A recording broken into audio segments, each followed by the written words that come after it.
Broadcasting live from the Business RadioX studios in Atlanta, Georgia, it's time for High Velocity Radio. Lee Cantor here, another episode of High Velocity Radio, and this is going to be a good one. Today we have with us Michelle Seiler Tucker with Seiler Tucker Incorporated. Welcome, Michelle. Thank you, Lee. Thanks for having me. It's a pleasure to be here. Well, I'm excited to learn what you're up to. How are you serving folks over there at Seiler Tucker? I'm serving them with integrity, authenticity, education, helping business owners realize that there's a better way to sell their business, how to plan their exit and how to build their infrastructure. And then, of course, we also help buyers buy the business of their dreams. So how'd you get into this line of work? So I've been in mergers and acquisitions for about 20 years. Before this, I did franchise sales, franchise consultant, franchise development. I own several different businesses. I kind of transferred from franchise into selling companies because I had so many clients that didn't want to buy a franchise. And so that's kind of what made me transition into selling companies. And then very quickly, I learned that what Steve Forbes says is true, that 80% of businesses don't sell. So I learned, gosh, if I don't fix them, grow them, build them to sell, I'm probably going to starve to death. So that's why I started getting involved into fixing businesses, growing businesses, putting business owners on a build to sell program. So we really specialize in buying, selling, fixing, growing. So then what is kind of the profile of the businesses you like to work with? So we're industry agnostic, but we do have a lot of buyers for manufacturing, staffing, anything healthcare related, business services, transportation, distribution. My typical sweet spot is businesses that sell for $10 million and up, but we do have a team of analysts and brokers that can handle, that work on smaller transactions, but my sweet spot is $2 million and up in purchase price. So now, through this practice, you decided to write a book. Can you talk about your book, Exit Rich? Sure. So Exit Rich is actually my third book. I wrote my first book in 2013 called Sell Your Business for More Than It's Worth.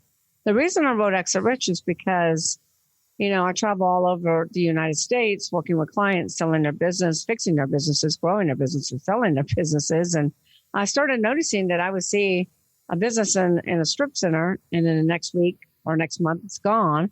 So I started doing research because back in 2013, when I did research, I realized that, 95% of businesses won't sell, startups, in that first 1 to 5 years. But then when I wrote Exit Rich and did the same research, I learned that the business landscape has really changed dramatically. So it's actually flip-flop. Only 30% of startups are at risk of going out of business. Where out of 27.6 million companies, those businesses that have been in business for 10 years or longer, 70% of those businesses will go out of business. 70. You hear, about the big public companies all the time, like Toys R Us, been in business 75 years, goes out of business. GNC is closing down 900 locations. Montgomery Ward, Steinmark is out of business. Pier 1 is out of business. Godiva Chocolate is closing down 500 locations. But what you're not hearing about are all the private businesses. And these businesses, unfortunately, are not exiting rich, they're exiting poor. And they end up selling for pennies on a dollar, closing their business, or going out of business altogether and filing bankruptcy. And so that's why I wrote Exit Rich, so I could help business owners really plan their exit from day one of beginning or buying a business, and really build your business on the 6 Ps, which is the infrastructure, so that you build a sellable asset that somebody actually wants to buy. The reason 80% of businesses don't sell is because business owners are not planning their exit. They don't think about selling until a catastrophic event has occurred, whether that's internal or external. Internal meaning health issues, divorce, death, partners disputes, external COVID. That's really the worst time to sell your business because your business is typically trending downward and not doing well. Best time to sell your company is when it's in its prime. So we really work with those clients to get their business ready and make sure that the business owner is building a business that somebody actually wants to buy. Now, in your experience dealing with business owners, is this something that you find that the business owner in their head thinks, oh, I'll be able to sell this, and so I got everything's fine until it's not fine? Or is it something that they're just oblivious and they're not even thinking about exiting? They're just going boldly forward and think, well, when I can sell it whenever I want, I don't have to prepare for it. Doing what I'm doing is enough. Yeah, I know. I think it's, most business owners are not thinking about the future. They're thinking about the here and now. They're thinking about today and what's happening today and how do they, because most business owners are so busy working in their business, they really have not really created a business. They've created a glorified job and we should go to work at every day versus a business that actually works for them. So I think they just get caught up in a day-to-day task and the chaos that they don't really think about it. In most cases, they don't even cross their mind until something happens or they become burned out and they just don't want to do it anymore. I just talked to a client the other day that says, I was so burned out, Michelle, I just had to close my doors. I couldn't do it. And we're really trying to prevent business owners to getting to that stage to where you can't continue to run your business because you're so miserable and so burned out. We really want to work with business owners to help them plan that exit from the beginning. Now, is that really kind of one of the problems in some of these small to mid-sized businesses is, like you said, they're so focused on the chaos of today, they're not looking down the road to the exit, number one, so that they're not putting in place all of these kind of milestones and a roadmap to exit. They're just kind of, it's like the duck. It looks like it's fine above the water, but beneath the water, it's paddling like crazy just to stay afloat. Is that? Absolutely. I mean, business owners don't have a roadmap. Business owners don't plan to fail. They fail to plan. And they have, I always tell my business owners, follow the GPS exit model. Create a plan, create an exit plan. What's step one in the plan? Step one in a plan is when you want to drive somewhere, what's the first thing you do? You pull out your phone, you go to Google Maps and you plug in your... Well, you got to know where you want to end up. I mean, right. You can't just start driving in a direction and hope you find it. And that's what's going on with business owners.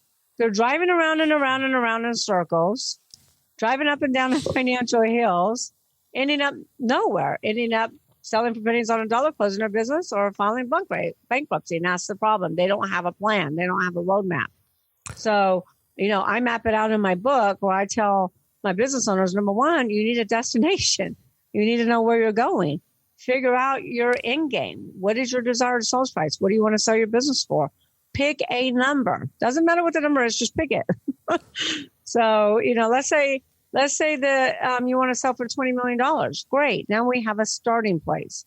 Now the GPS exit model needs to know not only where are you going, but where are you starting from? What's your current location? What's your current evaluation? What is your business worth today? And you'd be surprised, Lee, most business owners have no idea what their business is worth. Us humans go to doctors, we get a physical checkup, we make sure that our body is in good condition. We drive our car to the mechanic to get a checkup and tune up on our car.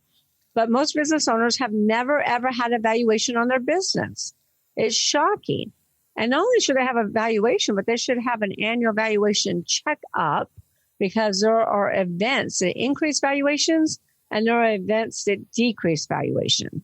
So every year you want to know what your business is worth. So let's say your end game is $20 million. Today you're worth $5 million. Well, now we have a start of a plan. The next thing you need to know is duration, timing. How long do you want to do this for? So let's say your time frame is 10 years. The next thing you need to know is who's my buyers going to be. And notice I say buyers, not buyer. You never want to have all your eggs in one buyer's basket because in all likelihood, that buyer is never going to come to fruition. Your deal is not going to close. So you always want to have buyers. Plus, if you have one buyer, you'll never maximize value.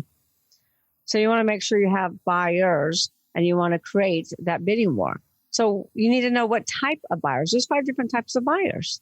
So you need to know which buyers will be the right fit for your business. So if you're trying to sell for $20 million, it's not going to be a first-time buyer because first-time buyers buy small businesses. That's all they can afford. Turnaround specialists buy distressed assets. So it won't be a turnaround specialist. So the buyer for your $20 million company will be either a PEG, which is a private equity group, a strategic, competitor, which these buyers buy synergies, or a serial entrepreneur who's industry agnostic and they chase cash flow. So those are your 5 types of buyers. And then, Lee, you need to know, well, where's my financials need to be? If I want to sell my business for $20 million, where's the gross revenues need to be? Profit margins, most importantly, EBITDA. EBITDA is earnings before interest, taxes, depreciation, and amortization. So your EBITDA needs to be at least between $3 million to $5 million, depending upon your synergies in which to sell for the $20 million purchase price. And then the last component of that is, what is the criteria? What are the synergies the buyers are looking for? And then build that business based upon the 6 P's, so you can build to suit for these buyers' specific needs. And then most importantly, you need your why. Why do you want to sell your business for $20 million? If it was easy, everybody would be doing it. So the why keeps you motivated, keeps you in the game, keeps you weathering all the financial storms. That's the GPS exit model that I take my clients down. So now when you're working with a client, are they coming to you like 5-10 years out away from the exit, or are they just, kind of having you come in and do an evaluation so they can see where they're at on this roadmap? Like, what is your relationship with these, the firms you work with? Yeah. So we're really trying to educate business owners and explain to them that you really should start, 5-10 years ahead of time so that you can build that roadmap. But most business owners don't come to us that early on. Most business owners will come to us, want to sell. Either they want to sell right away because something tragic is happening. Maybe they were diagnosed with cancer. I mean, that happens all the time, or divorce, or, death of a partner. So a lot of times they come to us and they're in a hurry. They really need to sell the business right away. But then there's other times where they, really want to sell in 1 to 2 years, maybe 1 to 3 years. We typically never get anybody that's 5 to 10 years out. And that's too bad, right? That's what you would prefer, isn't it? That is too bad. And that's what we're working on, to educate entrepreneurs that you really need to start early. And that's why I wrote Exit Rich, so that we could educate them that you don't want to wait to the last minute. And a year's not enough time. I mean, by the time we do the valuation, by the time we fix the business, because I can guarantee you, most businesses are not running on all 6 cylinders, all 6 Ps. So we have to fix the business as we go. So by the time we fix it, we get it ready to go to market, we package it, we do the valuation. I mean, that could be a year right there. And then what's the kind of the downside? If they're rushing this, like how much money are they really leaving on the table by not being more proactive about this? Yeah, they're actually leaving a lot of money on the table, because the best way to maximize the value of your business is 2 ways. 3 ways. Number 1, make sure you plan that exit and have your desired sales price. Number 2, the higher your EBITDA, the more buyers you will have. So it's really important to get your EBITDA over $1 million. That's the sweet spot where now we have competitors and strategics and sophisticated entrepreneurs and private equity groups that are now taking a look, because most of those buyers won't look at a business below $1 million in EBITDA.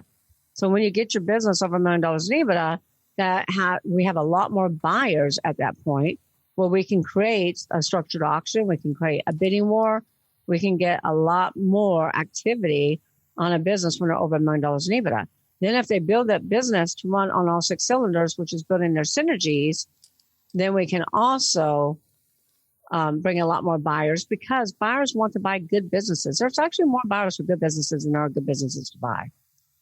And buyers want to buy businesses that have over $1 million in EBITDA and operate on all 6 Ps.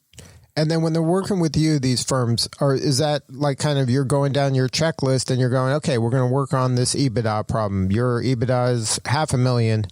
So let's do what we can do, and you're helping them strategize on ways to increase that? Or like how do you kind of consult with your clients?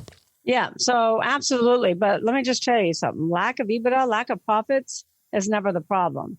Lack of profits, lack of EBITDA is a symptom of not running on one of the other 5 Ps. And the other 5 Ps is maybe the people. They don't have the right people in the right positions. The owner is too involved in the business, and the business can't run without the owner. Or maybe their product is in a dying industry versus a thriving industry. Or their processes are not efficient and productive, which is causing them waste and causing them to lose money. Or they haven't protected their IP, their proprietary, and they really haven't built out those proprietary assets. And then patrons, a lot of times business owners struggle and lose money because they have customer concentration versus customer diversification. So lack of profits is never the problem. It's always a symptom of not operating on one of the other 5 Ps. So we go back through from the beginning to make sure that they're solid on each P, because we have to find out where the problem is. And then, so that's what you're doing, is you're kind of stress testing each of those Ps to see which ones are working good enough and which ones need help. Absolutely. And I would tell you, Lee, that most business owners don't run on all 6 Ps. Most business owners run on maybe 2 or 3. Even the larger businesses. We're selling a larger business in the $60 million range and they don't even have policy and procedure manuals. That's pretty shocking. I mean, listen, there are so many things I could tell you that would make your head spin.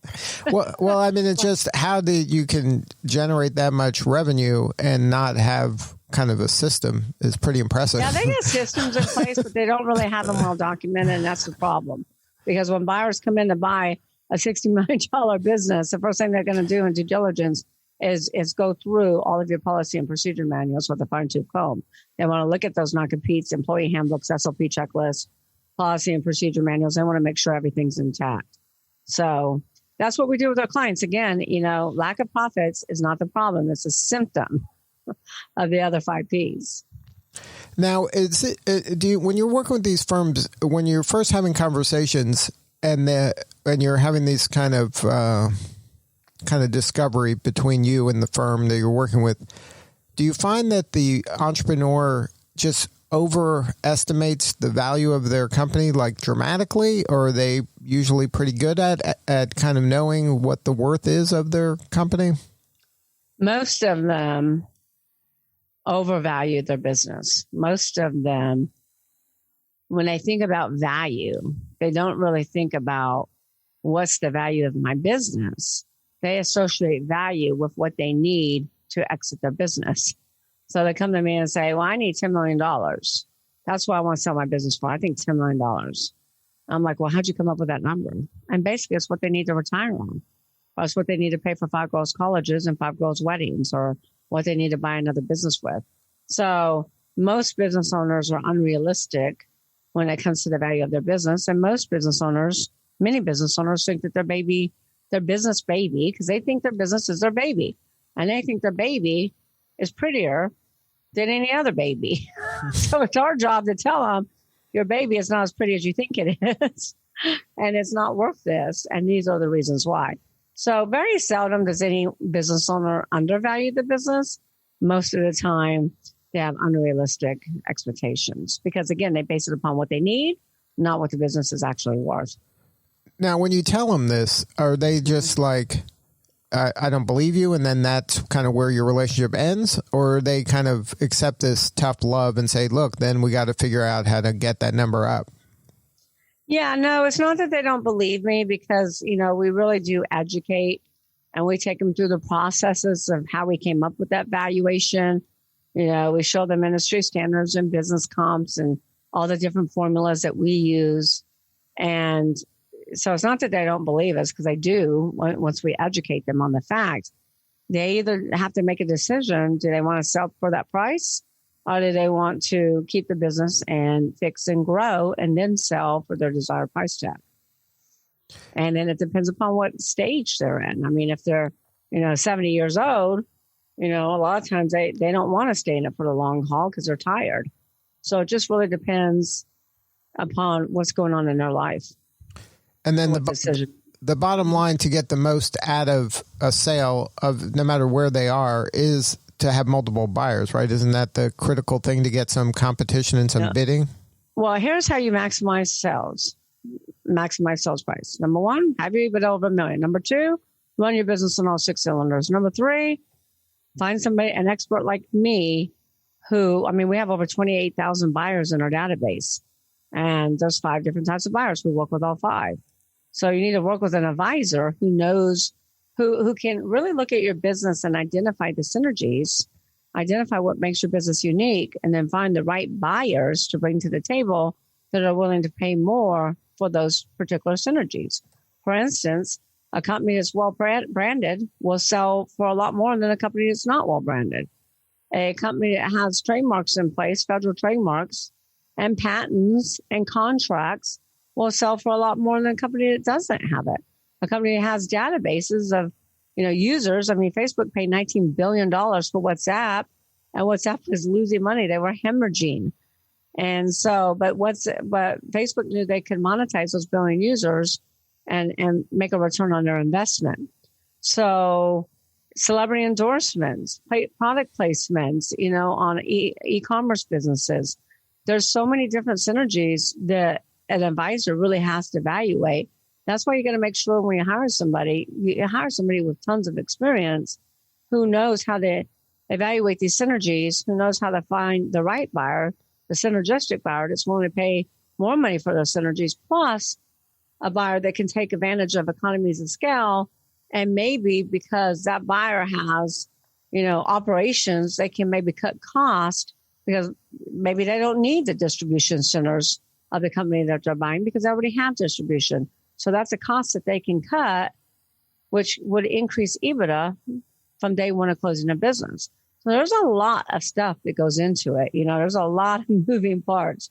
You really have to know how to value these assets, these proprietary assets, and how to bring the right buyer to the table that's the best fit and is willing to pay the most. And then for the folks that are trying to do this on their own, I would think that they're going to be leaving money on the table because you can tell at a glance what a buyer is going to want to see, and you can help them kind of shore up some weaknesses pretty quickly as opposed to just a person who's good at whatever their business is. They're not good at selling their business. They're good at selling their wares or their services or their products, but they're not.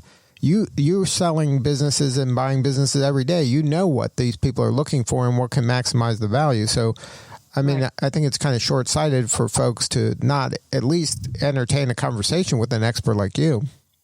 Well, exactly. Because look, here's the bottom line. Your business is your most valuable asset. And you don't want to try to do it on your own. I mean, if you need heart surgery, are you going to cut open your chest, pull your heart out, and operate on yourself? Yeah, you're not going to watch a YouTube video, Exactly.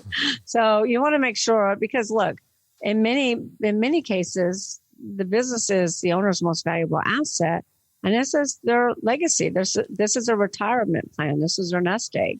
So you don't want to take that lightly, and you don't want to leave money on the table. So you want to make sure that you have the right expert representing you. You never want to try to represent yourself because business owners are experts at running their business. They're experts at handling their day-to-day, but they never have sold businesses before. So they don't know how to, evaluate their business. They don't know how to get their business to run on all 6 cylinders, all 6 Ps. They don't know how to package their business. They don't know how to market it confidentially and attract buyers. Plus, many of them are not going to be good at negotiating on their business because they're too close to it. Now, can you share a story maybe of somebody you work with that came in maybe with lower expectations and you were able to kind of blow them away? You don't have to name the name of the company or the individual, but just tell the story about how you were able to work with them and get kind of a good value for them when the sale happened. Yeah. So we have lots and lots and lots of case studies, and we have lots of case studies on our website at SeilerTucker.com. But one of the ones that comes to mind is an oil manufacturing business that we were selling. And they operated out of the 6 Ps, they operated on all 5, with the exception of patrons. They had customer concentration, not customer diversification. So 65% of their revenues, 65 to 70, was tied up in the BP and the BP contract. And we appraised that business in the $9.8 million range. EBITDA was, I want to say, right at $2 million. And we went to market. We had over 550 buyers who were interested in this particular business. We narrowed it down. We got 12 LOIs, letter of intents. We found a buyer that was very strategic, a strategic buyer that had similar products, similar services, but different, not a competitor. And this buyer, most the other buyers were very concerned and very wary of customer concentration. But this particular buyer wasn't. And the reason for that is because this particular buyer had been trying to get into BP for years with their products and services and never could get their foot in the door. So their thought process is, we buy this company, it's got 70%, 65, 70% of BP's contract, then we're going to be able to get our products and services in the door. Finally, we can get in front of BP. So that is a synergistic buy. That can catapult their business to the next level. Plus, because they were in a similar business, they were able to cut some overhead. But they ended up bidding $15 million on a company that priced for $9.8 million. That $15 million was for 70% of the business, not 100%. So for $15 million, 70% of the company, there were two owners, one retired, one stayed on, retaining 30% plus their salary. That's 126% over the appraised value. Wow. That just shows you how important. You don't want to be kind of DIY when it comes to this. You got to have people smarter than you look at this, because this is not what you do every day. If you're looking to sell, you got to talk to an expert. It's too big of a kind of transaction to just do this on your own. Right. Absolutely. And, like I always say, focus on your strengths, hide your weaknesses. And, it's almost impossible to do everything and be everything. And that's one of the biggest faults of entrepreneurs is entrepreneurs like to control. So they like to do everything, but you're never going to grow unless you let go of the control. And selling your business is just way too big of an asset to ever try to do this on your own. Or never hire a real estate agent to sell your business. That's another big mistake. A real estate agent? Yes. People do that? You got to be kidding me. No, I've seen so many business owners go to real estate agents because it's strange to me. I've been in this industry for 20 years, and I remember the first time I went to an association meeting, I was just flabbergasted that business brokering, M&A advising has been around for decades, but so many business owners don't know who we are and what we do. And they don't really understand. Would you go to your car dealer to sell your house? Exactly. That doesn't make any sense. It makes no sense, right? Makes no sense. That's crazy. It's typically in the smaller businesses, a lot of business owners will go to real estate agents. In the larger businesses, those business owners are typically educated not to do that and to make sure that they have an expert mergers and acquisitions advisor. Well, if somebody's out there that's thinking about selling, or at some point everybody's thinking they're going to have to sell at some point, what's the best way to get a hold of your books, to get a hold of maybe somebody on your team to have a more substantive conversation? What's the website? Sure. So they can go to, I'll give a couple websites. Our main website is seilertucker.com. That's seilertucker.com. And our phone number is there. Everything's there. They can call and have a conversation with any of my team members. And then depending upon the conversation, depending upon what the caller needs or what the entrepreneur needs, then they will schedule a meeting with me. They can also go to exitrichbook.com to buy Exit Rich. And Exit Rich is not just for business owners thinking about selling their business. Exit Rich is all about, it's for anyone who owns a business or anyone who's starting a business or buying a business. Because it's not just about selling a business, it's actually about fixing your business. So you actually have a sellable asset so it can be sustainable, scalable. And like I said, when you're ready, you can exit rich. So we're in pre-sales right now, but everybody can go to exitrichbook.com for $24.79. They will receive the digital download immediately, so they don't have to wait till the book launch. Plus, we will ship a hardcover to their doorstep. Plus, we will give them a lifetime membership into Exit Rich Book Club, where there's video content of me doing training into some of these techniques and strategies. Plus, there's documents. So a lot of times owners will come to me and say, well, Michelle, I've never seen an employee handbook or non-compete or an organizational chart. So we have all of the documents that you need to run your business, plus the documents to sell your business. We have sample letter of intent, sample purchase agreements, sample due diligence checklist, sample closing docs. These documents will cost you over $25,000 if you went to your attorney to try to recreate. But they're available for you. for anyone who buys a book, not for just your review, but you can download them as well. And then we're also giving a 30-day membership to Club CEOs, which is a mastermind that I founded, where we do those hot seats, Q&As to really help entrepreneurs build a sustainable, scalable, and when they're ready, sellable company. Well, Michelle, congratulations on all your success, and thank you for doing the work you're doing. It's so important. This is an area where a lot of entrepreneurs aren't maybe kind of focusing on having the end in mind, that you can really help them get the most out of their life's work. So we really appreciate you. Thank you so much. I appreciate you. Thank you so much for having me on. I wanted to give out one more number if that was okay. Sure, go ahead. So all of your listeners can also text Michelle to 888-526-5750. And then all of my websites plus my social media will pop up. I encourage everyone to follow me and everyone to connect. Well, thank you again, Michelle, for sharing your story today. And the website is Seiler Tucker, SeilerTucker.com. Right. And then they can also go to exitrichbook.com. All right. Thank you, Lee. It's my pleasure. All right. This is Lee Cantor. We will see you all next time on High Velocity Radio.